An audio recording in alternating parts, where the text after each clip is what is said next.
Olá, boa tarde, sejam bem-vindas, sejam bem-vindos. Nossa, tô até meio de batom. Boa tarde, iniciando mais uma aula aberta. Hoje, uma aula muito, muito especial, uma aula focada aqui em falar de trauma, falar de traumatização, falar de luto, falar de perdas. Hoje é feriado de finados e é um dia reflexivo, é um dia que nos convida a refletir sobre essa temática, né? E hoje com uma convidada muitíssimo especial, minha querida Liana Neto. Ela estará entrando daqui a pouquinho. Liana que está lá no Rio de Janeiro lecionando, como sempre aí à frente das formações, o trabalho com trauma, fazendo o seu belíssimo trabalho com a sua arte de lecionar. Daqui a pouquinho ela está aqui ao vivo com a gente. E hoje a gente vai então ter essa oportunidade de um bate-papo bastante ampliado, bastante profundo, com reflexões essenciais. Então já avisa todo mundo que a gente já iniciou, já abrimos alas aqui para o nosso encontro. Me avisa também que tá meio sem foco aqui, deixa eu ver. Eita, opa, agora sim. Ah, acho que agora sim. Me digam aqui nos comentários se está tudo bem com a imagem, com o som. Para mim estava um pouquinho desfocado, mas eu acho que agora foi. Só me deixem saber se está tudo bem. E aproveitando aqui, enquanto a Lia entra, para dar alguns avisos importantes para vocês, né? Especialmente quem está participando aí nessa semana do workshop A Resposta Está no Corpo, que é um workshop introdutório de apresentação da focalização. Ele começou na segunda-feira, fica ao ar até o dia 4 de novembro agora, então ainda dá tempo de participar. É online, é gratuito e para você poder acessar as aulas, poder participar do workshop, você precisa estar inscrita, inscrito. Então o Rodrigo vai deixar aqui para vocês o link da inscrição do workshop, para quem ainda não está participando, e vocês podem se cadastrar e se inscrever. E se inscrevendo, você já assiste a aula 1, que foi ao ar na segunda-feira, a aula 2, que foi liberada hoje, às 8 da manhã, e a terceira e última aula vai ao ar na sexta, ou seja, então ainda dá tempo de você aproveitar o workshop e navegar nas águas da focalização que nos convida a encontrar respostas no corpo a respeito do que vivemos, né? Como é que a gente escuta esse saber corporal, como é que esse corpo fala com a gente, como é que a gente se conecta com essa fala do significado sentido, o que é felt sense, o que é percepção sentida, muita coisa boa no workshop e está no ar. Vai ao ar a terceira aula na sexta-feira e para participar você precisa estar inscrita e inscrito. Então, quem já está participando, aproveita, né? Sexta-feira tem a última aula, assiste tudo, deixa as dúvidas, perguntas lá no blog das aulas do workshop e se prepara para sexta-feira aí o grande finale. Segunda-feira a gente tem a oportunidade, a última oportunidade do ano do curso de focalização 2022. Ano que vem, muita novidade vai chegar aqui, muitas mudanças, muitas aberturas. Fiquem ligadas, fiquem ligadas. Lembrando também outro aviso importante, né? Hoje, como eu disse, a gente vai navegar nas águas do trauma, vamos falar de perda, vamos falar de luto, vamos falar de traumatização. Estou aguardando aqui a Lia entrar, a Liana Neto, minha convidada, minha parceira, minha amiga, enfim, tudo de bom na vida. Daqui a pouquinho ela está aqui com a gente. Enquanto ela está chegando, e a gente vai dedicar essa aula todinha a essa temática, vou deixando vocês antenados sobre tudo que você pode ter acesso aqui no canal. Então, está no ar o workshop A Resposta Está no Corpo essa semana. Você assiste se inscrevendo e tem esse link que eu falei agora. Mas aqui no canal, aqui no YouTube, no canal Cecília Laureano, você tem uma gama de aulas para você estudar sobre trauma, sobre traumatização, sobre focalização, sobre o terapeuta de si, sobre mindset terapeuta, sobre raciocínio clínico. Ou seja, é um canal todo orientado a preparar, a cuidar, a informar com conteúdo de qualidade os profissionais da área do desenvolvimento humano, psicólogos, psicoterapeutas, terapeutas, aqueles que se orientam para o trabalho com o outro e que muitas vezes não têm acesso ao que é necessário para viver bem desse trabalho. Bem no sentido não só de navegar bem na profissão em relação à competência clínica, à formação técnica, mas do que é necessário estar preparado para lidar com os desafios. Então, musculatura emocional, protocolos de autocuidado, o trabalho com vínculo, as afetações dos atendimentos, como estar bem o suficiente para estar regulado o suficiente e imune à traumatização vicariante ou fadiga por compaixão, que são elementos que podem nos afetar pela nossa profissão. Então, todo o canal ele é orientado a preparar o profissional a cuidar, lapidar, fortalecer a sua arte terapêutica, né?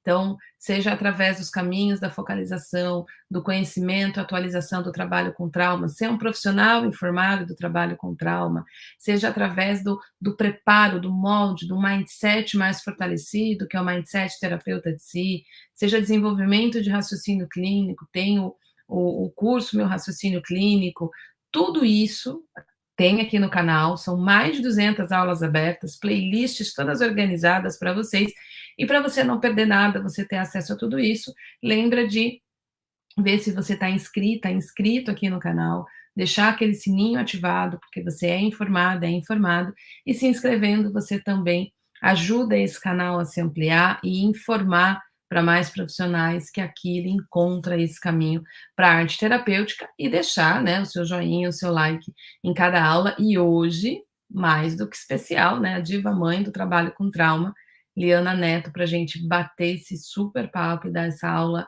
incrível sobre a reflexão do dia, né? Luto, perda, trauma, traumatização, quando que perda se torna traumatização, o que é trauma, o que é traumatização, tudo isso a gente vai debater hoje, estamos aqui aquecendo os motores, e também quero saber quem está aí assistindo, né, e de onde, porque quem está aí assistindo, eu não consigo ver você se você não escreve aqui nos comentários, nos orientando para a aula, Lia está chegando, a Lia está dando formação no Rio de Janeiro, a Lia está no Rio de Janeiro, dando formação em experiência somática. Então, teve um pequenino atraso lá na programação de aula, mas ela vai entrar aqui com a gente. A organização da nossa aula, ela vai seguindo da seguinte forma. A gente vai abrir com o conteúdo, né, falando de trauma, falando de traumatização, quando o luto vira trauma, quando luto vira traumatização, quando perda vira traumatização, a gente vai expor.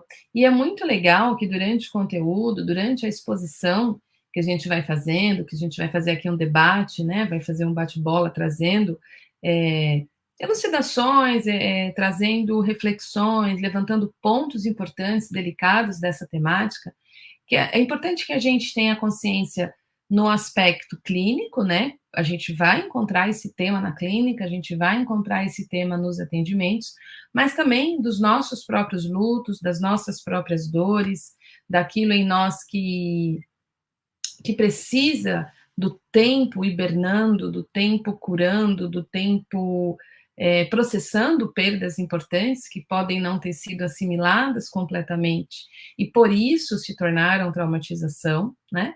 Então a gente vai trazer toda essa reflexão e depois abrir para perguntas, né? Então é super importante que você, no momento dessa explanação, onde a gente vai navegando aí na temática, que você anote a sua pergunta, né? Tem aí papel, caneta, o seu jeito de anotar, para na hora que a gente abrir, na hora que a gente abrir o espaço para as perguntas, aí você coloca aqui nos comentários e a gente fica bem conectada, bem antenada com a tua dúvida, tá? Que às vezes vocês colocam durante a fala e fica lá para trás, porque o chat ele vai subindo, e aí às vezes a gente não consegue ver. Então é legal que na hora da abertura das perguntas, das dúvidas, se houver, ou se você desejar compartilhar um insight, destacar alguma coisa que fez sentido para você, e aí nesse momento você pode colocar também, certo?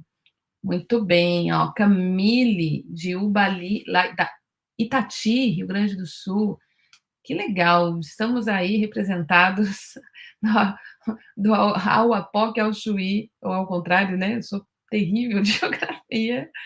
Gente do Brasil inteiro aqui com a gente, de fora do Brasil. Neste dia, pelo menos aqui para o Sudeste frio, neste feriado de finados, né, emblemático, falar de luto, falar de perdas, falar de dores e quando que isso se torna trauma e traumatização. Nem todo luto, nem toda perda é equivalente a trauma, é equivalente à traumatização.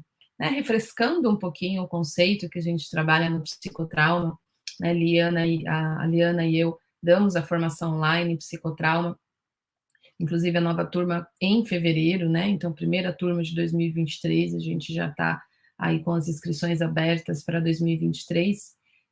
A gente abre o curso, né? A gente abre a reflexão sobre o trabalho com trauma, fazendo uma diferenciação importante do que é trauma e do que é traumatização. Então, eu vou começar abrindo esse conceito para poder aterrizá-lo no tema de perda e luto, assim que ali entrar, para que a gente já esteja na mesma página em relação a essa conceituação, porque isso faz toda a diferença no trabalho com trauma. Entender o que é trauma e o que é traumatização, né? Durante muito tempo se definiu o ter trauma, ou ser traumatizado, ou ter ficado traumatizado, conectado aos eventos, né? Então, se eu vivi um evento de ordem do extraordinário e do trágico, então eu teoricamente tenho trauma ou vivi trauma. Então, o trauma como uma condição determinada por ter vivido determinada experiência que determinou a minha forma de responder à vida. Então, o evento é que me deixou traumatizado. E até hoje, embora essa seja uma visão um pouco desatualizada, ela ainda é muito prevalente, né? Muito prevalente. Para a maioria das pessoas, trauma é um evento. Se eu vivi este evento, eu tenho trauma. Eventos de ordem do extraordinário e do trágico. Exemplo: acidente, sequestro, assalto, estupro, violência, desastre natural, um tsunami, uma grande perda, né? Perdi o pai, perdi a mãe, perdi um filho, né? Que é aqui dentro dessa temática. Então, se eu tenho um evento assim, nessa ordem, eu tenho trauma. E se eu não vivi algo assim grande, eu não sofri violência, não tive uma grande perda, não sofri acidente, então eu não tenho trauma. Então, durante muito tempo, porém, ainda hoje, segue essa ideia, esse entendimento a respeito do que é trauma e traumatização. E hoje a gente já compreende que o que determina, o que vai nos dizer se ter vivido um evento, seja trágico, da ordem do trágico, do extraordinário, ou um evento que não é visto como trauma, não recebe o rótulo de trauma, não recebe o título de extraordinário ou trágico, o que vai nos dizer se viver eventos assim nos deixou traumatizado ou deixou a traumatização como consequência é a resiliência e como esse organismo processou esse evento, integrou esse evento e se reorganizou depois desse evento.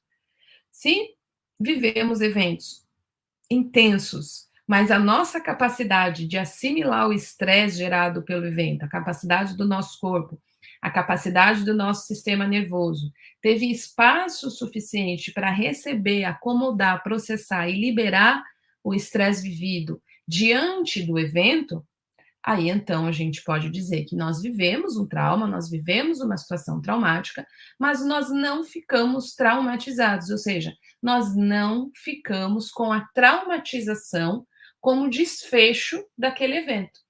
Foi um evento intenso, faz parte da nossa história, por exemplo, sofri um acidente, porém, o funcionamento do meu sistema nervoso, o funcionamento do meu corpo conseguiu atravessar e voltar para a sua organização, mesmo tendo passado por esse evento. E ainda pode ter saído fortalecido desse evento, ter saído maior, mais amplo, mais fortificado, né? O velho ditado que diz o que não nos mata nos fortalece, ou a pressão evolutiva do trauma, aquilo que eu tive que responder de forma vigorosa, potente, acessando forças em mim, que só foram possíveis ser acessadas por eu ter passado por determinada experiência. Então, é possível que o desfecho de uma experiência de trauma, de uma experiência que elevou carga de estresse potente, intensa, importante, que o seu desfecho seja crescimento pós-traumático e não necessariamente traumatização.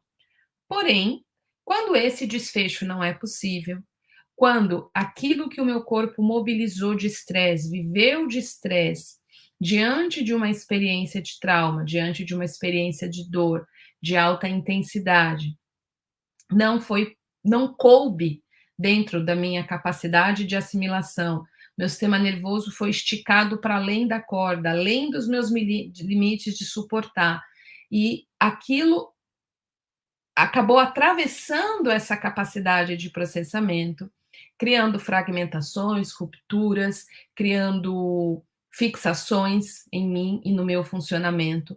Quando a experiência foi maior do que essa capacidade, deixando em mim resíduos da experiência, mesmo depois da experiência ter terminado, esse resíduo, aquilo que ficou, aquilo que fixou, aquilo que não foi processado, aquilo que não foi liberado, aí se torna traumatização e há diversos desfechos possíveis para a traumatização que acontece, que vão aparecer como sintoma, como queixa, como transtorno, como dor, como estresse pós-traumático, e é isso que a gente vai encontrar muitas vezes no nosso consultório, seja de forma psicossomática, seja através de transtorno mental, entrando no campo da traumatização. E nós entramos agora nas águas da traumatização, recebendo nossa diva, Liana Neto, presente aqui, atravessando os desafios para conseguir chegar. Sempre resiliente, sempre vencendo, ela consegue. Maria! Que alegria ter chegado! Eu posso imaginar. Vamos aqui iniciando o nosso bate-papo, recebendo as pessoas aqui do Brasil inteiro, de Portugal, de Montevidéu, do Equador, da Angola. Uau, que Tem delícia! aluno aqui da focalização, alunos seus, então todo mundo super empolgado para ouvir essa temática, para te receber. Um Que dia delícia! especial, Ah, né? que Olá. delícia! Ah, que bom! Então, E aí, chegue. que pé de conversa vocês estão? Então, aí depois que a gente conversou, né, fizemos o boa tarde, toda a minha simbonice que você já conhece, a gente já começou a colocar um pouquinho de palavras sobre a diferença entre trauma e traumatização, né? Aquela visão mais antiga que trauma é um evento, que se aconteceu, ele é determinístico, né? Vivi trauma, tenho trauma. E hoje a gente está conhecendo um pouco mais amplamente, né, a resiliência do nosso sistema nervoso, o funcionamento, né, não só a resiliência, mas o funcionamento, compreendendo as nossas capacidades adaptativas de travessia. A gente tem um montão de trauma que a gente atravessou e não virou traumatização, e tem aqueles outros que não tiveram o espaço, a acomodação, a possibilidade de serem integrados, né, sentidos, elaborados. Deixa eu descer aqui um pouco a minha cadeira, para ficar mais alinhada contigo. O diretor está mandando. Pois é, eu já olhei aqui, o que é que eu posso fazer? Ele que manda, vamos lá. E aí, quando não é possível, quando o evento não cabe de alguma maneira, a vida ainda dá um jeito, né? A gente segue quebrado, a gente segue, às vezes, com aqueles pedacinhos de nós guardados, perdidos no tempo e no espaço, mas aí a gente tem uma condição de traumatização, e a traumatização vai se apresentar com diversos desfechos possíveis, seja de adoecimento psicossomático, de transtorno mental, seja o famoso TEPT. E aí eu falei, a gente aterriza, então, no tema das perdas, do luto, quando esse tipo de experiência que tem uma potencialidade imensa de se tornar traumatização, dependendo como ela foi assimilada, E em tempos onde sentir não é um caminho que a gente vem sendo muito incentivado, né? A gente está mais Uhum, uhum, acostumado a não, já passou, né? É um uhum, campo imenso de traumatização às perdas, né? Estava claro. chegando nesse ponto. E hoje, né, dia de finados, então Hum, hum. aterrissando de maneira muito sincrônica, né, nessa temática. Dia de finados, no final de um processo de pandemia, com muitos tipos de perdas, e quando a gente fala sobre lutos, nos referimos não apenas acerca dos lutos das pessoas que nos despedimos, mas existem muitas formas de lutos, muitos elementos os quais vamos estar ritualizando o processo de luto. Perda, por exemplo, de nossas estruturas, estrutura financeira, estrutura profissional, perdas de projetos de vida, de expectativas. Podemos fazer, para além dessas perdas pessoais, as perdas que temos no contato com o coletivo, o que coletivamente nós perdemos, né? Então, como país, a gente perdeu 700 mil pessoas, né? Vulneráveis, tiveram muito maior impacto sobre os aspectos da pandemia, e isso é algo que muitas vezes as pessoas dizem: ah, mas isso não é seu, isso não é relevante. Não, é muito importante que possamos abrir os espaços para sentir a dor de todas essas perdas que fazem parte desse nosso sistema mais amplo, né? Não só como indivíduo, mas como organismo social. Perdas de funções do corpo, quando diante de alguma situação traumática, por exemplo, um acidente de carro, uma função visual fica perdida, uma perna tem que ser amputada. Então, são processos que também envolvem um processamento de luto, uma despedida, um morrer para aquilo que já conhece de si e abrir um espaço para renascer algo que ainda desconhece de si. As Então, sequelas da Covid, né? Pessoas que ficaram as com perdas sequelas. de memória, perdas de funções, assim, não conseguiram retornar para o funcionamento amplo que tinham antes do próprio adoecimento da Covid. Casamentos, desfechos, diversos relacionamentos que se perderam por Uhum, causa do contexto, do confinamento, de tudo que aconteceu, né? Os índices são imensos. uhum, Muitas perdas, né? Quando a gente pensa em luto, a gente vai direto para a ideia de morte de pessoa e perde uhum, contato com tudo isso que você está trazendo, né? uhum. E quando a gente pensa em luto, né, fazendo essa exploração entre luto e experiência traumática, o luto é uma experiência intensa, estressora, desafiadora, mas não é necessariamente traumática. É uma experiência que precisamos aprender a abrir espaços para fazer esse processamento, e todo luto precisa de um tempo para processamento. Ou seja, o tempo é um ingrediente da alquimia no processamento da experiência de luto, porque na experiência da despedida, porque não é só apenas acerca de se despedir daquela pessoa, daquela função, daquele elemento que não está mais presente, mas é acerca também de se reconhecer no mundo de uma forma diferente. Isso significa que quando algo significativo para a gente morre, algo em nós morre também. E o processamento do luto, que é intenso, mas não é necessariamente patológico, é só duro, intenso, ele vai precisar levar um tempo de processamento para um aprendizado dessa nova forma de se colocar no mundo. Então, um luto saudável se estima que mais ou menos 2 anos leva para ser processado, em que em todo o primeiro ano vamos estar fazendo o ciclo da primeiro aniversário sem a pessoa aqui, o primeiro Natal, as primeiras festas significativas, a primeira vez que a gente vai naquele lugar em que eu costumava ir com a pessoa e a pessoa não está mais presente. Então, todos os primeiros aniversários de experiências significativas, elas vão ter de novo uma eclosão desse lugar da despedida para encontrar os novos lugares de segmento. No segundo ano, o primeiro repertório já começou a ser construído e se vai assentando um novo caminho para abrir esse espaço para aquilo que vai florescer em nós. Então, a gente pode dizer, o luto é um processo de entrada no inverno, né? O outono é o desflorar, é o entregar, e o processamento do luto passa por todo esse espaço de recolhimento invernal para encontrar o momento de florescer de novo na primavera. Então, é necessário um espaço de recolhimento em que a pessoa não está mais do jeito que era antes, Uhum. mas ela muitas vezes não tem uma forma de expressar para a comunidade que ela está fazendo esse processo invernal. Uhum. E diferente de quando a gente tem um ombro que está quebrado, uma perna que está engessada e as pessoas podem ver de fora e dizer: você está precisando de ajuda? Tem alguma dor que está aí presente em você? Os rituais de luto nos ajudam a socialmente fazer as travessias desses processos invernais, ou seja, que leva toda uma estação de processamento.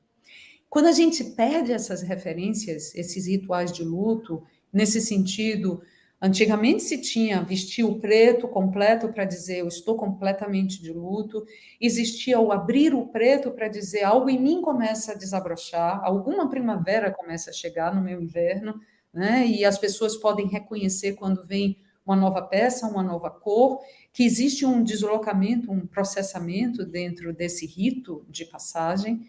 E então, quando finalmente a despedida está integrada, e o que é integrar uma despedida? É sentir a vida que segue viva dentro de mim, quando a pessoa ou a função já não se faz presente concretamente, né? Essa vida simbólica se faz presente dentro de mim. Então, não temos mais esses rituais protetivos, assim como não temos também, nesse período de pandemia, todas as liturgias que nos ajudam a fazer essa despedida. Então, muitas pessoas ao longo da pandemia morreram sem que os seus parentes, os seus queridos pudessem fazer os rituais protetores de luto, se despedir disso, realizar que aquela morte aconteceu, né? Uhum. E o que acontece quando os rituais de luto não podem acontecer é que muitas vezes as pessoas ficam em desrealização daquelas mortes.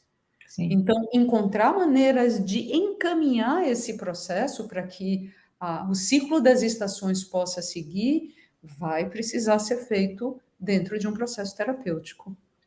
E o que você está trazendo, que foi até no texto de comunicação que a gente fez, convidando para a aula de hoje, é trazer o tempo como um elemento alquímico importante, mas não o único.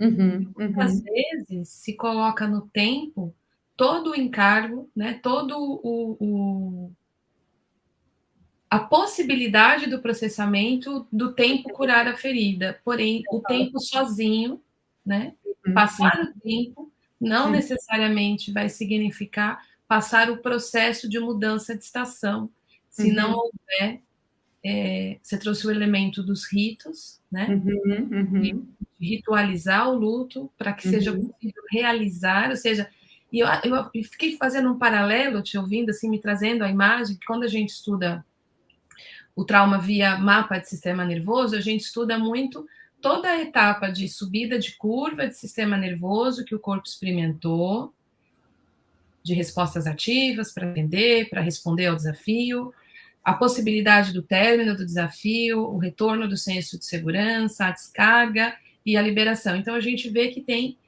existe um caminho que cada uma das etapas precisa acontecer e a uhum, traumatização se instalando quando uma ou mais de uma dessas etapas não se tornou disponível. uhum, Você vai uhum, construindo uma referência poética, simbólica das estações, do perder as flores, do hivernar, do outono, do descolorir, do chegar no luto, até que as cores começam a retornar, etc., até a gente voltar para uma primavera e para um verão.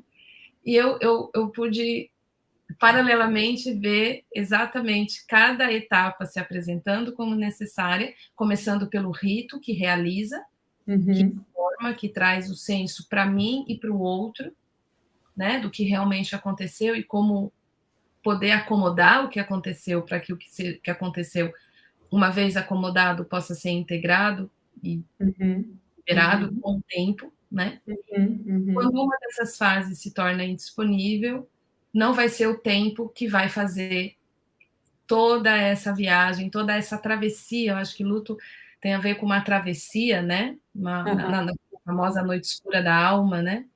Acho que é uhum, uma experiências que mais nos leva para essa imagem, né, dessa travessia, num tempo Uhum, de noite, num tempo uhum, de uhum, escuridão, seja possível o dia voltar, né? Se sentir uhum. ser solar de novo, algo assim.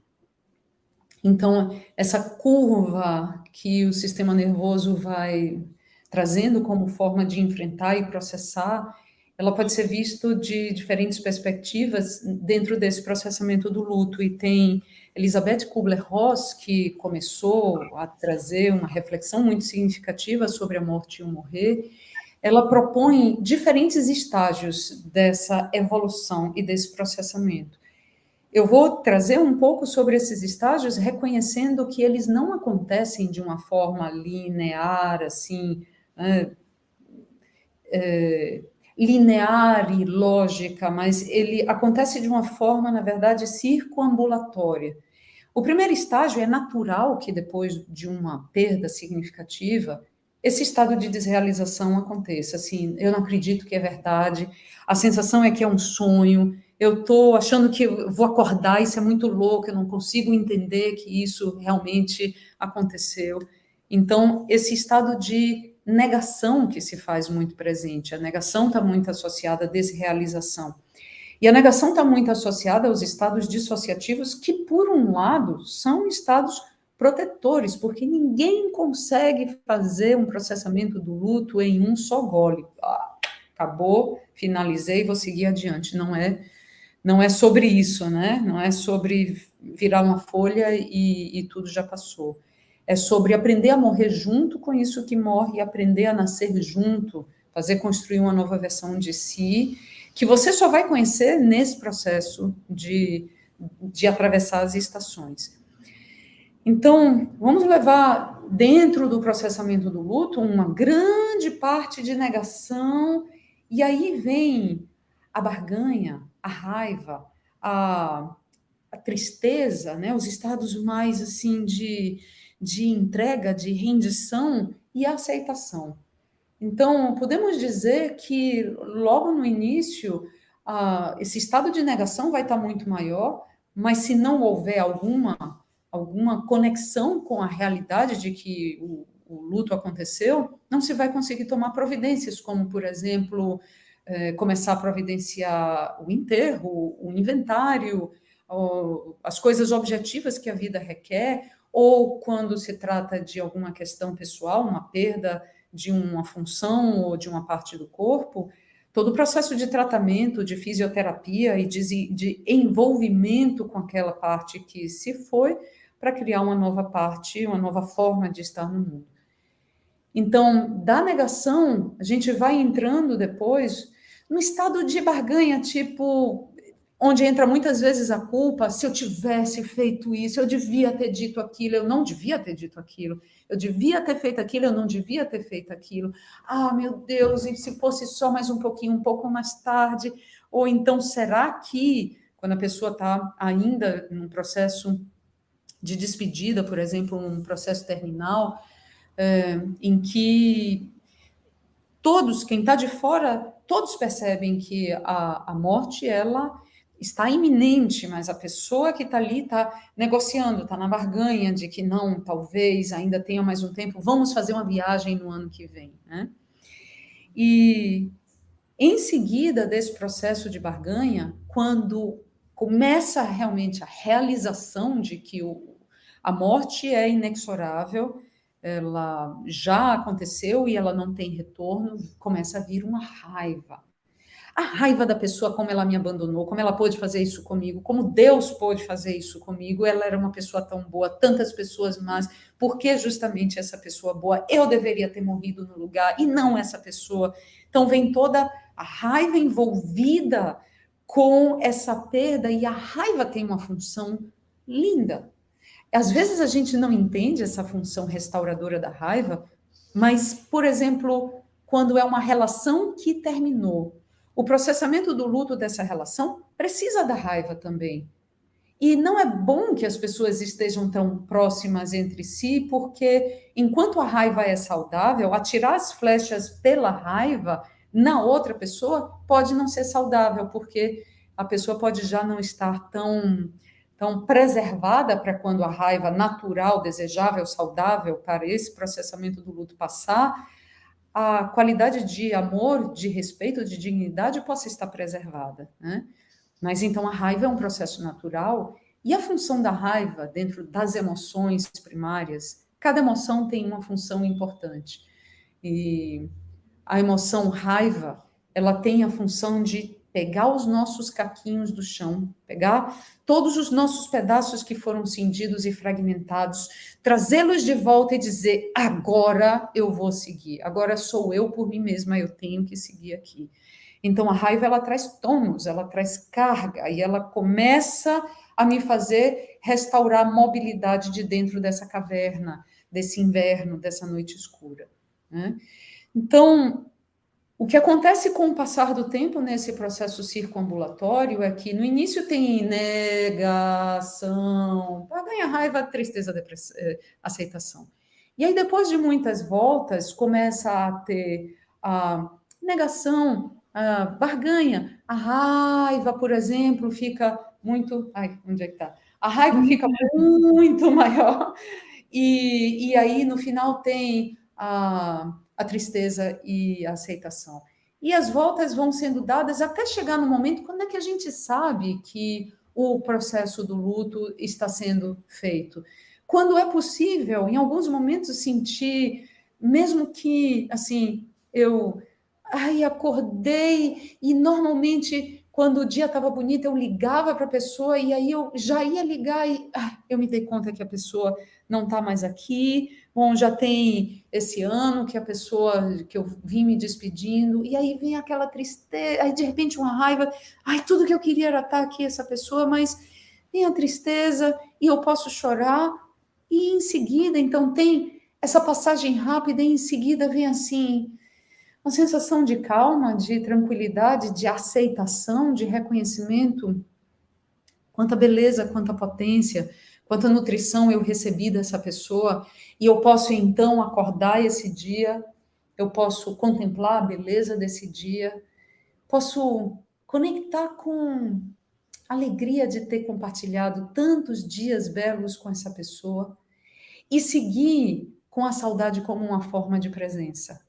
Aquela saudade que relata, que é o corpo de delito do amor, a saudade que diz quantas coisas significativas o encontro com essa pessoa me deu. E o que essa pessoa segue viva dentro de mim. E eu sigo nesse dia. Com tudo isso, movida, e eu posso dizer para as pessoas, hoje eu estou mais sensível, porque eu despertei com a presença dessa pessoa aqui, e está tudo bem. Eu tenho espaço para sentir, mas esse sentir não me devora, não cria uma possessão, isso não me faz desorganizar, isso, pelo contrário, me traz orientação para que eu possa seguir na vida, integrando todos os meus pedacinhos que estão aqui, dançando nessa minha experiência sem ter que reprimi-los em nenhum sótão. Então, quando todos esses elementos foram passados, e como vocês perceberam, não é um processamento assim linear, tipo, tem uma negação, depois vem a barganha, depois vem a raiva, aí vem a tristeza, cheguei na aceitação, tudo passou. Não é assim, né? Então, esse processo vai nos permitindo, ao longo desses giros que a gente vai dando, ir atribuindo novos significados que incluem o meu sentir. Então, um processamento, entre aspas, de luto, que não inclui o sentir, não é um processamento de luto, é uma evitação, é uma esquiva. E às vezes parece que a pessoa está muito bem, porque, caramba, morreu alguém muito querido, no dia seguinte estava trabalhando. Não parou de trabalhar, porque até dizia assim, eu trabalhando fico melhor, porque eu não penso no assunto, não tenho tempo a perder, preciso dar sequência à vida. Essa pessoa não está processando, ela está guardando num sótão, porque não pode sentir, então ela está guardando esse pedacinho num sótão, e seguindo com a vida. Qual é, então, a referência que me fala de que existe um bom espaço de processamento? É quando eu tenho espaço para sentir. Lembrando que a gente precisa de muito mais força para sentir do que para não sentir.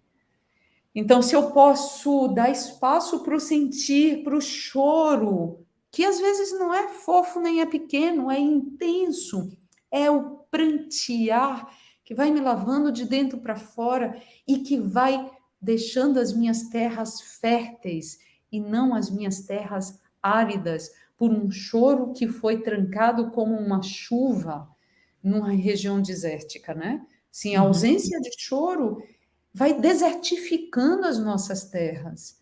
Então, a possibilidade de deixar que o choro venha e fertilize as nossas terras, e também que eu possa me desidentificar desse choro e seguir adiante com a vida, com o que eu preciso fazer, sentindo quando é possível, desidentificando e seguindo quando é necessário, e me movendo ritmicamente entre uma coisa e outra coisa, esse é um bom sinal de que o processamento do luto está seguindo.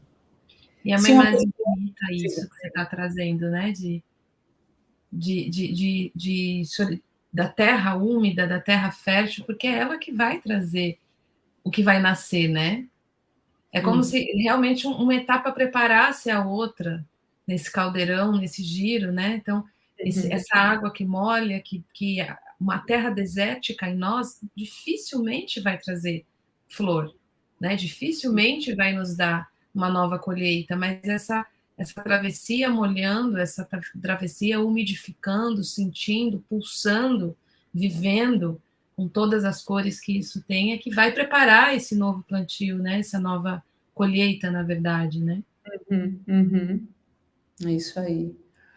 E tem uma coisa também que eu queria que você trouxesse antes da gente abrir para as perguntas, principalmente quando a gente fala de trauma, quando vira traumatização, que são dois eventos importantes. Um é o próprio pensamento de luto que você trouxe já, quando a gente perde, especialmente alguém, lembrando que luto e perda não se refere só à pessoa de morte, mas perder o emprego, perder um casamento, perder um negócio, perder sonhos, tudo que você já trouxe.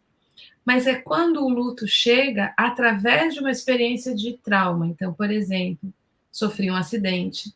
Num acidente, eu sobrevivi, a pessoa que estava comigo não sobreviveu.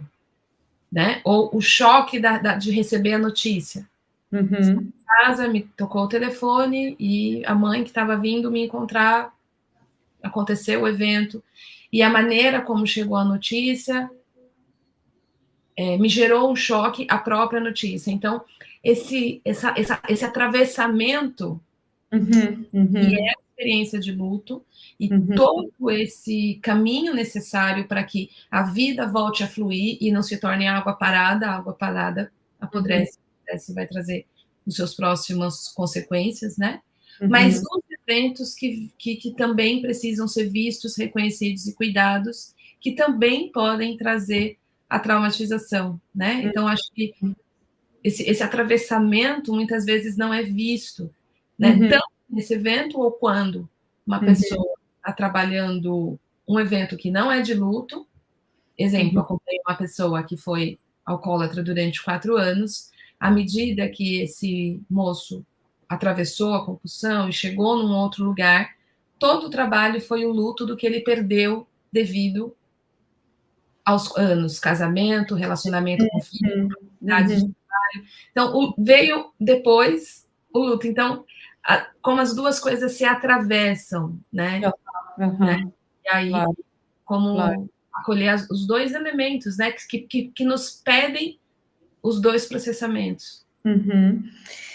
E então, transtornos mentais prévios, muitas vezes associados, os transtornos mentais associados à exposição a desfechos traumáticos, né, a exposição a situações traumáticas que geram depressão, que gera transtornos de personalidade.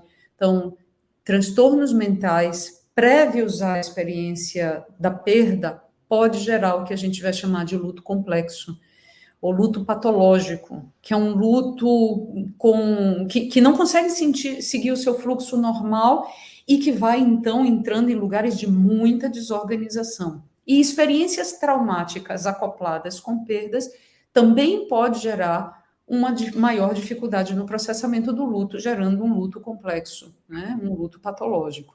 E vai ser importante diferenciar as duas coisas. Luto vai ser um processo difícil, desafiador, intenso, mas ele não é intrinsecamente patológico. O trauma pode gerar, a traumatização pode gerar, então, a vulnerabilidade para a patologia. Perdas por pessoas que se suicidaram, pessoas próximas, queridas, né? A culpa do sobrevivente, tudo que testemunhar alguém, seja de uma forma intencional ou não intencional, pode gerar todas essas complexidades no processamento do luto. E então, ser capaz de encaminhar o componente traumático para que ele seja processado e abra então os espaços possíveis para que o luto siga no seu tempo e no seu processamento saudável, essa pode ser a tarefa do psicoterapeuta. Mas, às vezes, né, do terapeuta e do psicoterapeuta, às vezes, se não tem um processo patológico, às vezes, o espaço terapêutico, ele é o espaço de ajudar que a pessoa não esteja solitária nesse processamento, porque, infelizmente, muitas vezes, no senso comum, o que a gente escuta alguém chegar para quem está na dor do luto e dizer: não fique assim, isso vai passar. E quando eu digo não fique assim, isso vai passar, é claro que uma pessoa que diz isso está cheia de amor, tem uma vontade incrível de ajudar aquela pessoa que sofre, a quem ama, não está naquele buraco. Por outro lado, o que se cria, não fique assim, isso vai passar, é uma comunicação implícita que diz: eu não sou capaz de tolerar o seu sofrimento, eu não sou capaz de fazer companhia ao seu sofrimento. Então, às vezes, é apenas no espaço terapêutico onde podemos encontrar alguém que pode dizer: eu estou aqui com você e eu sei do tamanho das águas que estão aí se movendo dentro de você e está tudo bem. Eu posso estar com você com isso, você pode chorar. Então, a fantasia de que seja na despedida de alguém, alguém que está em processo terminal, e que as pessoas no entorno ficam dizendo: eu não quero chorar porque eu não quero deixar essa pessoa mais frágil, mais vulnerável. O que vai acabar fazendo. E isso vem por amor, isso não vem por desamor. Mas isso vem também, ainda que tenha o amor, vem por um lugar da ignorância, por não conhecer, por desconhecer a potência que é poder sentir junto, chorar junto, derreter junto e se lavar junto. E às vezes por não suportar, não é eu não vou deixar vir para que o outro não se sinta vulnerável, vai ser eu não vou deixar vir porque eu não consigo estar vulnerável diante dessa pessoa. Então, aqui é uma grande recomendação para quem está se despedindo de uma pessoa em processo terminal, ou para quem está com uma família, por exemplo, estar com os filhos que se despediu de um dos genitores, a mulher, o marido, com os filhos, e que se despediu de um outro genitor que já morreu. E o genitor diz assim, o que está vivo: eu não quero chorar na frente dos meus filhos para não desestruturá-los mais. O que ele vai estar fazendo, o que ela vai estar fazendo é ensinar para os filhos: quando você estiver muito triste, faça de conta que não está nada acontecendo, coloque sua dor de lado e então entre em contato. Então, se eu posso sentir essa dor, eu posso estar com essa dor, e eu posso dizer para os meus filhos assim: eu também estou muito triste, estamos muito tristes, não é? Mas venha cá, eu posso estar triste com você e você está triste comigo, e a gente fica mais forte e triste juntos do que tristes sozinhos. Eu estou ensinando para o filho a dignidade do sentir. E quanto mais dignidade e quanto mais espaço eu dou para esse sentir, mais espaço eu dou para processar e para me libertar daquilo que, se eu não posso sentir, eu não posso liberar. É um paradoxo, né? Não sentir não faz desaparecer, né?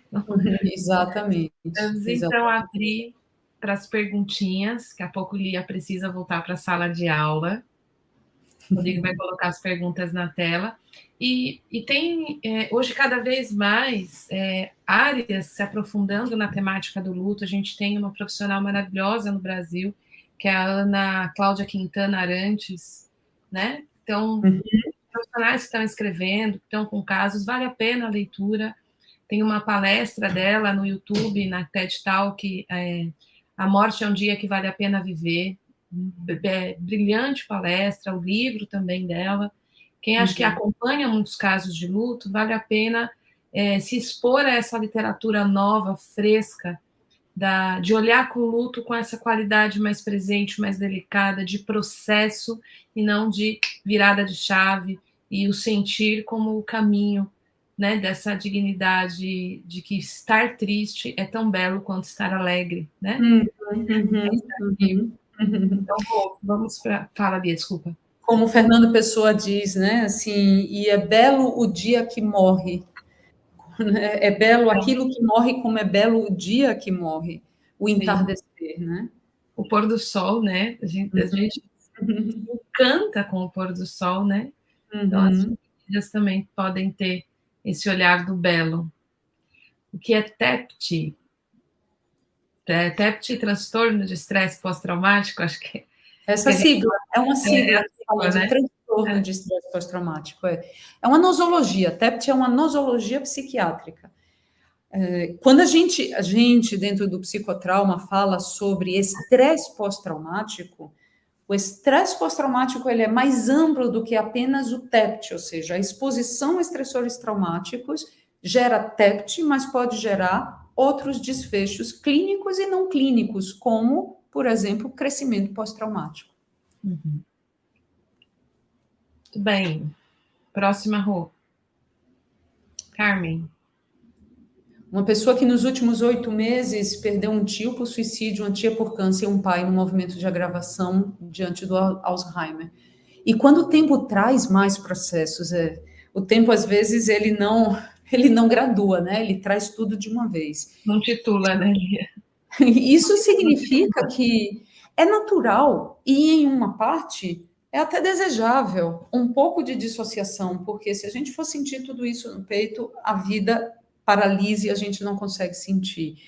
Mas dentro do conta-gotas, o que a gente deseja é ser capaz de ir dando os espaços possíveis desse sentir, de preferência com rede de apoio, porque quando a minha pele, como um continente para o meu sentir, se torna apertada demais para dar conta de tudo que eu estou carregando dentro de mim, ter uma pele estendida dos meus grupos de pessoas significativas ajuda a encontrar um continente mais amplo para estar com isso sem estar sufocada por isso, transbordando com isso. Então, em todos os tempos de vida, nós, como mamíferos sociais, mamíferos de bando, precisamos do grupo, precisamos da relação social, dos vínculos significativos para termos espaço de processamento.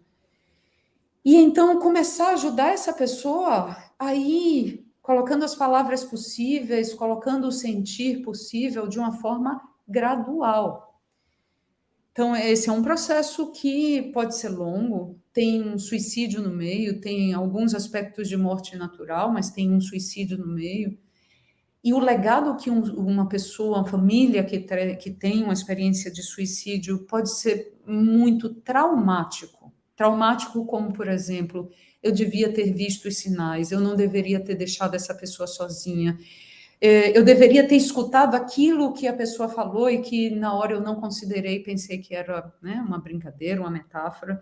Então, muitas vezes, a culpa de sobrevivente é o componente traumático que a gente vai precisar trabalhar dentro do processamento do trauma, quando tem um componente de suicídio aqui.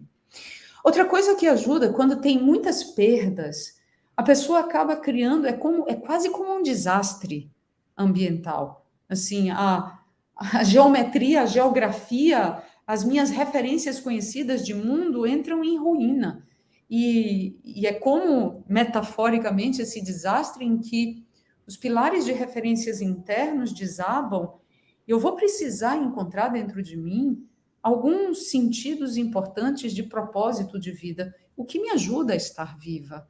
E o que me ajuda a fazer com que a minha vida seja a forma de resistência, de ativismo diante daquelas pessoas que se foram. Como eu posso fazer da minha vida uma forma de resistência, uma forma de ativismo, uma forma de reverência àquelas pessoas que se foram.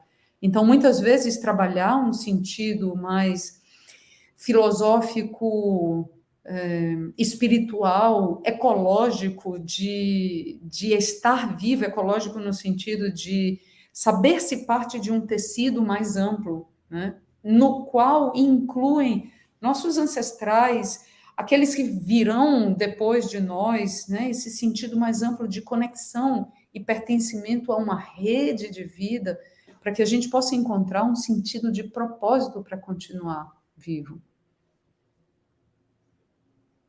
Muito bom. Próxima roupa. Como eu sei se processei ou não, acho que A você já gente respondeu isso, né? A é, gente já respondeu. E a Suzy já agradeceu. sim.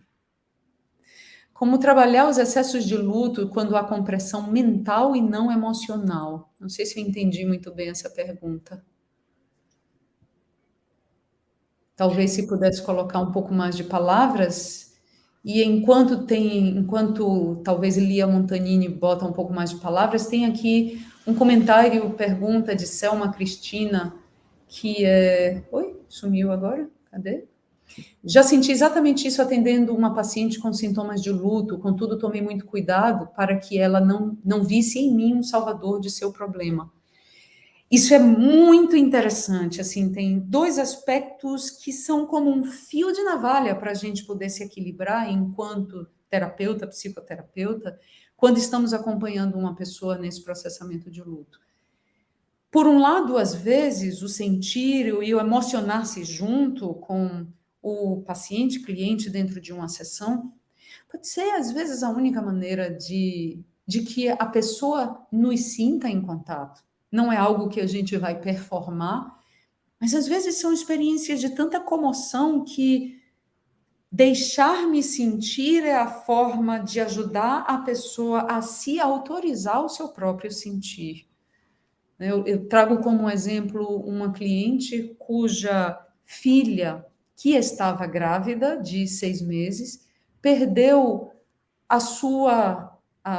A filha da minha cliente estava grávida e ela já tinha uma filha de 3 anos, e essa filha morreu assim, de uma forma. Sexta-feira adoeceu, segunda-feira morreu de uma doença inesperada. E então chega essa pessoa com toda a força e a potência incrível dela, dessa mãe, de estar para sua filha, que gestando perdeu a sua filha enquanto ela perdeu a sua neta.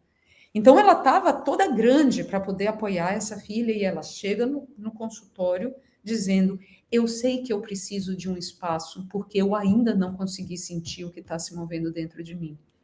E quando ela começa a acessar a sua dor, a dor dela era tão comovente que em mim não tinha outro espaço de encontro senão deixar que as minhas lágrimas encontrassem a dela. A diferença é que o terapeuta possa deixar que a sua própria umidade não deixe em suas terras desérticas, nem as terras do seu cliente, mas que não perca a estrutura, nem se fusione na relação com o outro. E nem entre como salvador querendo curar o outro da dor que é incurável. Lutos são processos que nós precisamos aprender a carregar conosco. É uma despedida que a gente vai precisar aprender a estar com isso. Então, ninguém pode salvar, nenhum terapeuta, por melhor que seja, pode salvar o seu cliente ou a sua pessoa amada, seu pai, sua mãe, seu filho, da dor de um luto. A gente não tem o direito de fazer isso. Mas tem a possibilidade de nos deixar entrar em companhia por essa experiência.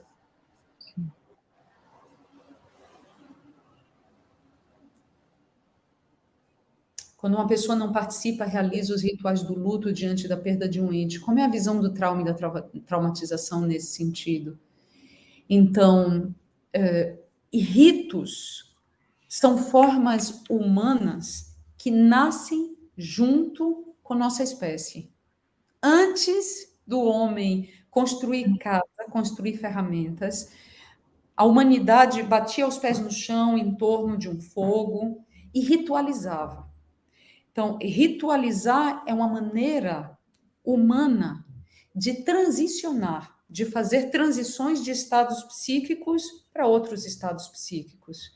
Então, os ritos de passagem, todos eles que demarcam momentos significativos da vida, nascimento, morte, casamento, ritos de fertilidade, eles têm essa função de nos ajudar a encontrar novas formas de posicionamento psicológico diante das novas demandas de vida. Quando nós não temos os rituais, a liturgia que nos ajuda a fazer essa transição, muitas vezes não somos capazes de realizar, de dar realidade a a essa passagem psíquica. Então, muitas vezes a pessoa sonha que a outra está viva, ela se vê fazendo coisas considerando que a outra pessoa está viva, vai ligar, vai comprar algo para alguém, e isso pode levar muito tempo. Então, a nossa tarefa vai ser criar um ritual simbólico, e mesmo isso pode acontecer 50 anos depois, né? Então, outro exemplo de uma cliente que teve um acidente de carro no qual perdeu os pais. E ela ficou gravemente hospitalizada, lutando pela vida, e não pôde estar presente nos ritos fúnebres dos seus pais.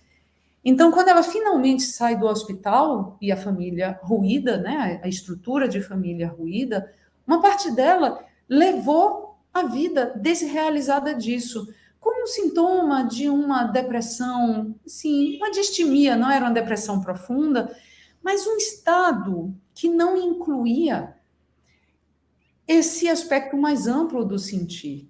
Então, lá para os 40 e poucos anos de idade, quando abriu-se o espaço dentro do processo terapêutico para esse sentir, o ritual através de sonhos, esse foi um grande ritual. A cada sonho, ela tinha, assim, no início, o sonho de que os pais estavam no hospital e ela entrava no hospital e ela roubava os pais do hospital e saía com os pais do hospital. Depois ela já chegava no hospital, ela tinha um impulso de pegar os pais e ela se dava conta de que os pais estavam mortos, não podiam sair de lá. Até o momento em que ela pôde realmente chegar, se despedir dos pais e deixar que os pais pudessem finalizar esse ritual que foi sendo estabelecido simbolicamente através dos ritos oníricos, né? E fazer essa despedida, e teve uma mudança muito significativa dessa relação com o estado distímico dela. Para outros clientes, a gente pode de fato ritualizar, assim, vamos fazer uma caixinha de despedida, vamos colocar aqui elementos que possam simbolizar essa pessoa. E essa caixinha você pode entregar no mar, você pode enterrar como um caixão, né? Já que você não pôde ver, então a gente pode construir novos ritos para fazer esse transicionamento, né? Essa transição de estados psíquicos. Trazer de volta o elemento que faltou, né? Que está pedindo lugar, né? E cada pessoa vai trazer palavras para isso. Essa é uma pergunta super interessante. Quando esse luto é em uma criança, o que pode gerar em casos de falecimento de pai ou de mãe. Inclusive, chegou esses dias uma pergunta se é recomendado a criança participar ou não do rito, né? Do velório.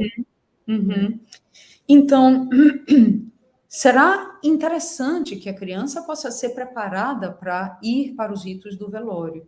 Então, a gente pode dizer assim, olha, o ritual vai ser assim, a gente vai encontrar o pai ou a mãe, vai estar deitado no caixão, ela não vai estar mais respirando e o corpo vai estar frio.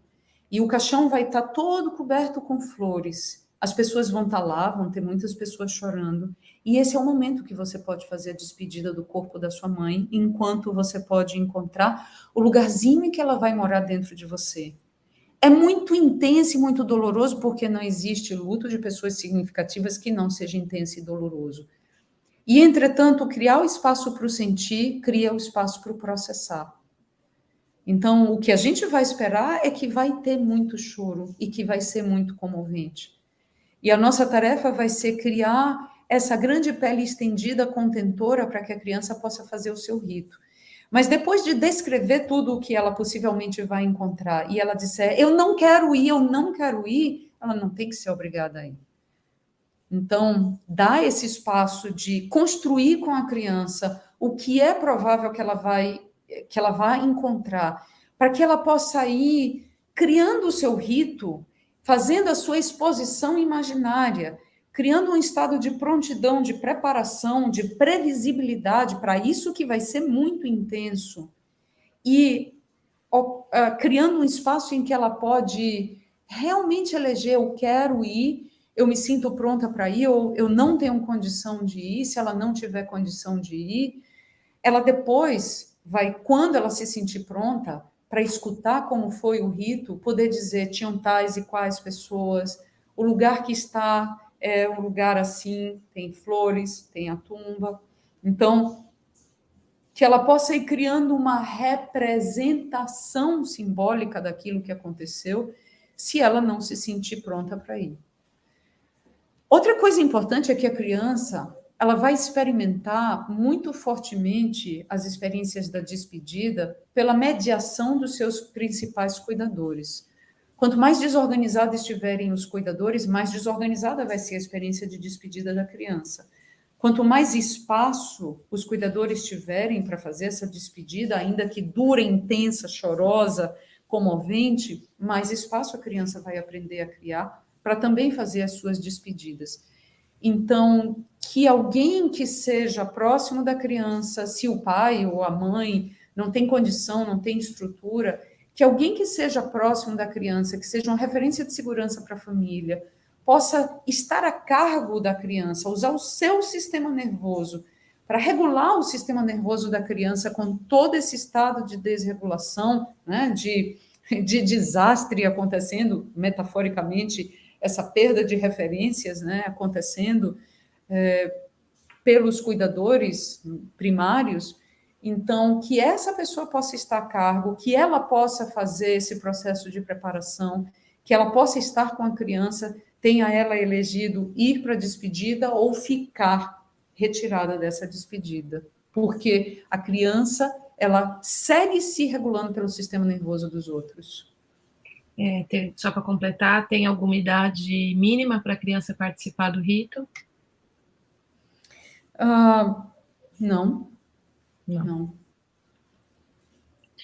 Lembrando que pode falar. Muito do processamento do luto vem, quando uma criança é muito pequena, por esse entranhamento do sistema nervoso com os cuidadores, né?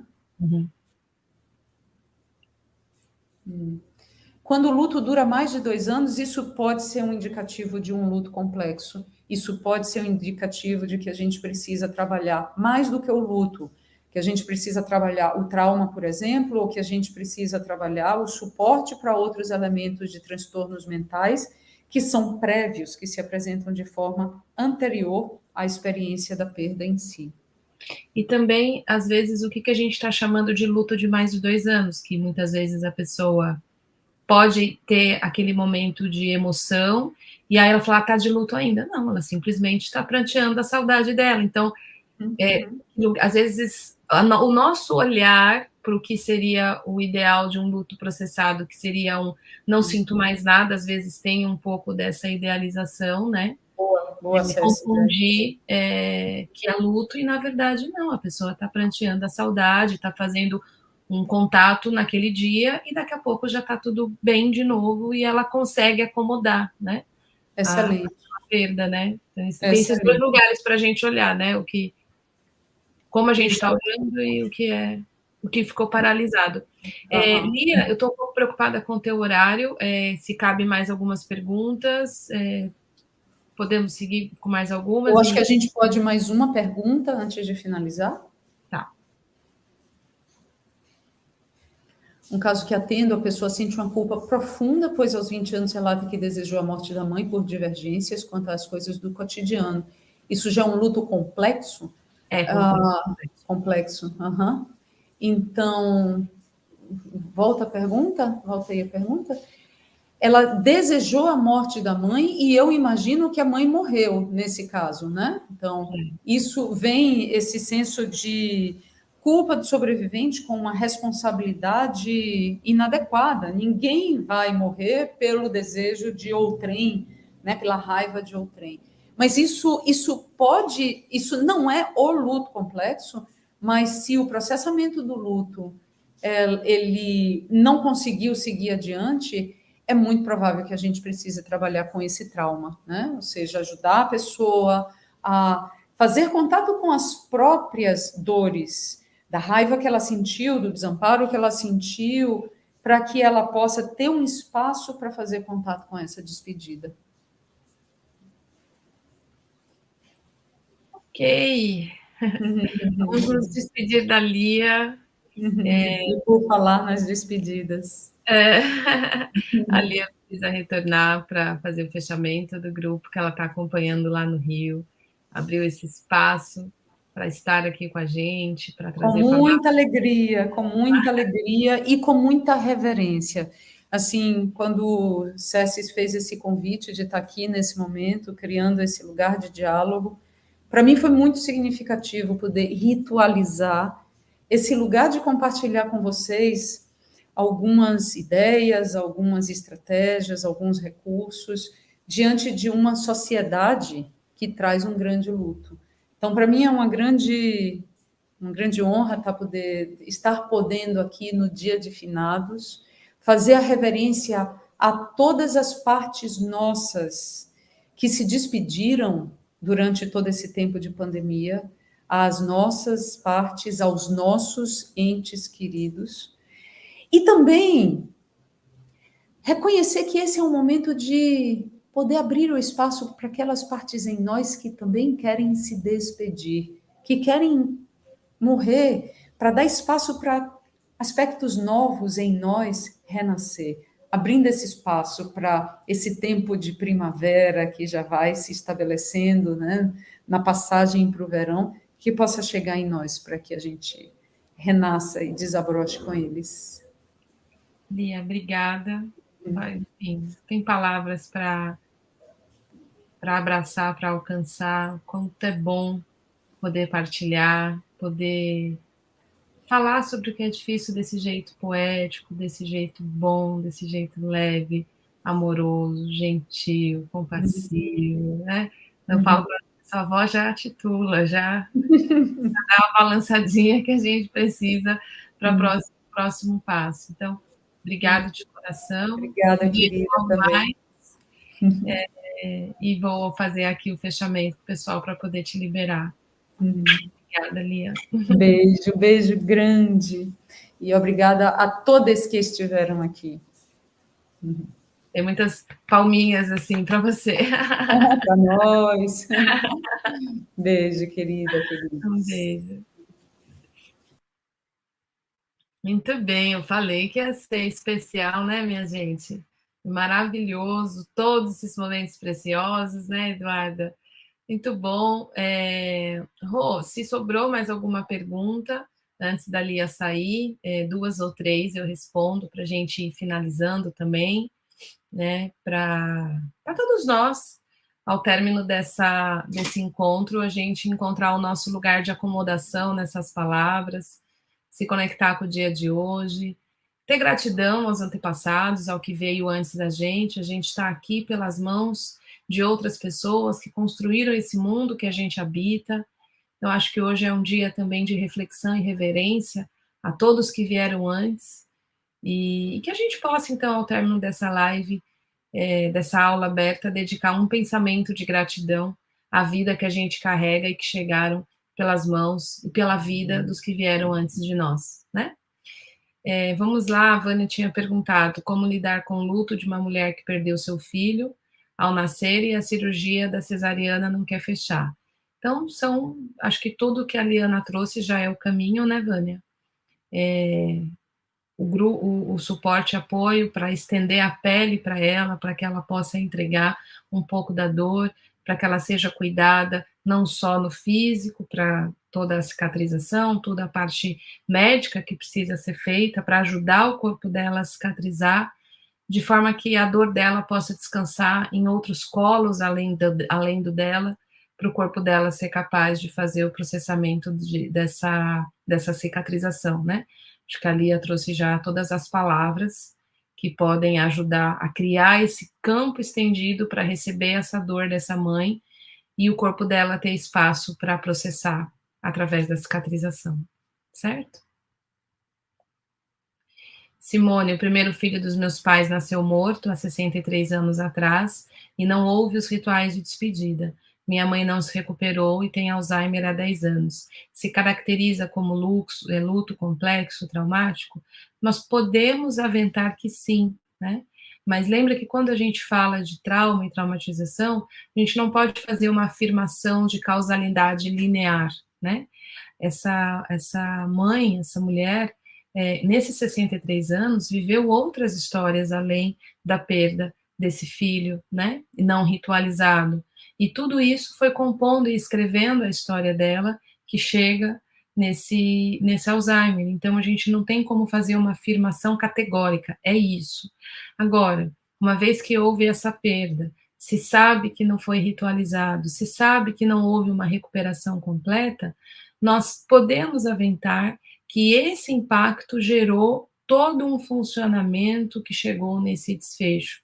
E sabendo disso, a gente pode trabalhar cada vez mais unidas e unidos para uma sociedade informada sobre o trauma, sobre as dores, sobre a perda, sobre a necessidade de processamento, de passo a passo, de ritual, para que outras vidas possam ter outros desfechos, outras histórias possam ter outras histórias nos seus finais, né? Então, que a gente não raciocine trauma de uma maneira, isso é igual a isso, mas que a gente possa ir vendo, poxa, aquilo faltou, aquele processamento não se completou, uma desorganização chegou. Sabendo disso, como a gente pode compor mais, ok?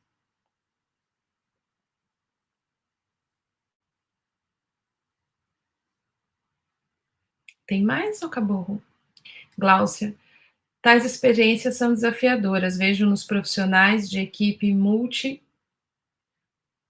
um despreparo no cotidiano da UTI, por exemplo. Que experiência exitosa e sabida para lidar com a equipe que seja facilitadora? Eu não sei se eu entendi a pergunta, Gláucia. Você diz em relação ao luto ou em relação à maneira que esses profissionais de linha de frente vão lidar com as famílias em luto? Ou como eles testemunharem tantas mortes vai impactá-los? Eu não entendi de que lugar dessa cena que você descreveu você está perguntando. Porque se for em relação ao cuidado, a ser o profissional que está na linha de frente, na cena da despedida, né? Os profissionais que trabalham no TI vão testemunhar muitas mortes. Se é esse o lugar, eu vejo duas grandes coisas. A primeira, como ajudar esse profissional a ir processando os impactos, as afetações desse testemunho em si, de maneira a aumentar a sua imunidade da traumatização vicariante ou da fadiga por compaixão. Então, o preparo que eu chamo, né, de musculatura emocional desse profissional precisa ser muito bem cuidado e infelizmente nem sempre isso é visto. Então, esse profissional pode acabar adoecendo, acabar ficando muito impactado pela essa falta de consciência e de preparo que os treinamentos dele nem sempre incluem. E outra coisa é como ele acompanha o processamento da morte daquele que ele vai testemunhar. Aí, nesse caso, eu volto a fazer a indicação do estudo do trabalho da professora Ana Cláudia Quintana, que é especialista no acompanhamento de cuidados paliativos de pessoas em situação de morte, e ela realmente traz todo um protocolo e toda uma orientação para esses profissionais de como acompanhar a morte. Existem as doulas de vida, né, aquelas que recebem os bebês quando nascem, ou as doulas, os doulos, e existem hoje as doulas de morte, como acompanhar a despedida. E eu acho que é uma referência muito grande ao trabalho da professora Ana Cláudia Quintana Arantes, certo? Indicaria esse o caminho técnico.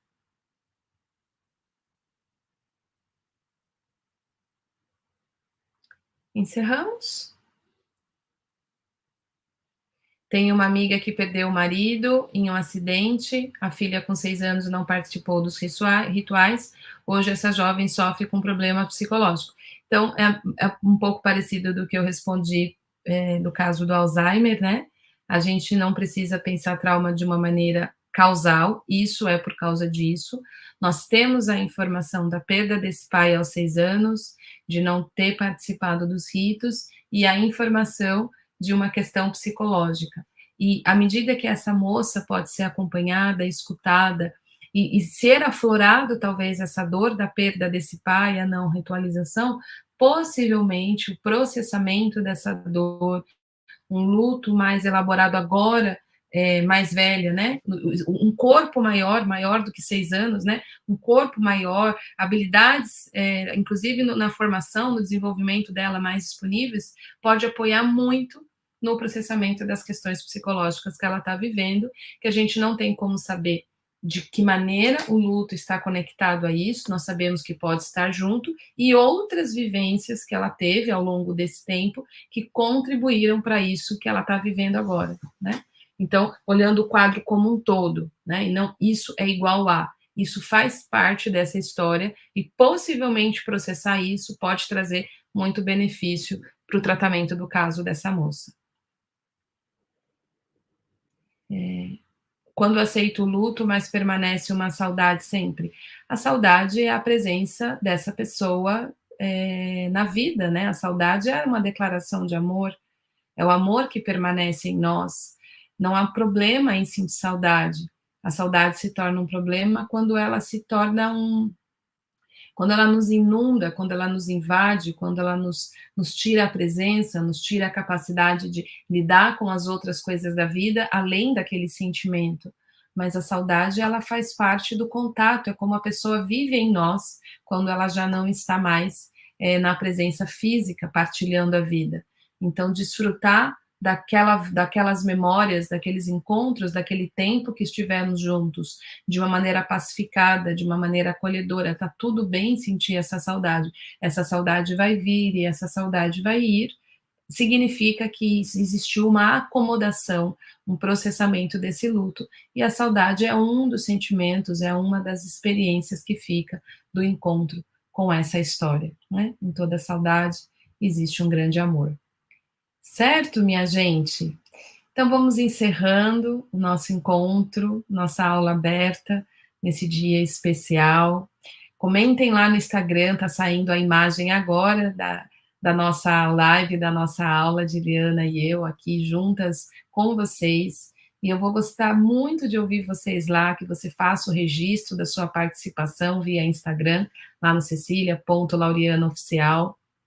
Deixa teu comentário, deixa a tua impressão, e volto a dizer, hoje é dia de finados, dia 2 de novembro, todos nós temos perdas na vida, todos nós carregamos as nossas perdas na vida, elas compõem quem somos e como levamos a nossa vida adiante, como Liana bem colocou, a gente acabou, nós ainda estamos nos desfechos da pandemia, né, aqui no Brasil, quase 700 mil mortes, 700 mil pessoas, tantas vidas, tantas famílias impactadas, que a gente possa hoje oferecer um pensamento de amor para todos os que partiram, para todos os que ficaram, e que a gente possa, junto com esse pensamento de amor, também se conectar com um senso de gratidão pela vida que veio antes da gente. Volto a dizer, os nossos antepassados construíram um mundo no qual a gente vive. E se a gente está vivo, é porque a gente veio de alguém, e esse alguém de que a gente veio de alguém, e esse alguém veio de alguém, e a gente carrega a herança de todos os que vieram antes de nós, então que a gente possa dignificar as vidas que vieram antes, e que possamos oferecer através da nossa vida, do nosso testemunho de vida, de uma vida vivida de maneira mais conectada, mais presente, mais humana, para os que vierem depois da gente, um mundo construído com esse olhar de gentileza, compaixão, aceitação, processamento, aonde viver a vida é simplesmente navegar sobre tudo que ela nos apresenta. Certo? Então, obrigada por hoje. Quem está participando do workshop, aproveita até sexta-feira. Toda quarta-feira eu estou aqui às 16 horas para fazer o nosso encontro, nossa aula aberta. Quarta-feira tem aula aberta e muita coisa, muitos caminhos para a gente se encontrar. Tá bom? Grande beijo e até o nosso próximo encontro.